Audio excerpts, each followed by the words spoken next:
সর্ষের তেল পরিমাণ মতো দিয়ে দিলাম। তেল গরম হতে হতে নুন হলুদ দিয়ে মাছটা আমি মাখিয়ে নেব। এই রান্নাটা করে দেখবেন, ভীষণ ভালো স্বাদের রান্না। মাছগুলো ভাজা হয়ে গেছে, এবার আমি উল্টে পাল্টে মাছগুলো তুলে নিলাম। এবার আমি ওই তেলের মধ্যে দিয়ে দেবো কেটে রাখা বেগুনের টুকরো। বেগুনগুলোকে ভেজে ভালো করে তুলে নিয়ে ওর মধ্যে দিয়ে দেবো কালো জিরে, পেঁয়াজ কুচি। তারপর ভালো করে নেড়ে চেড়ে ওর মধ্যে দিয়ে দেবো কেটে রাখা আলুর টুকরো।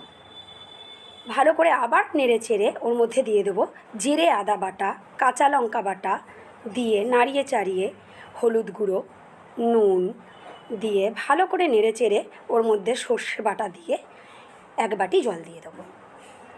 দিয়ে ভালো করে নেড়ে চেড়ে ওর মধ্যে কাঁচা লঙ্কা দিয়ে দেবো, দিয়ে ঢাকিয়ে দেবো। ঢাকনাটা খুলে দেখি কতটা রান্নাটা এগোলো। এবার ওর মধ্যে বেগুনগুলোকে দিয়ে নাড়িয়ে চাড়িয়ে 1 বাটি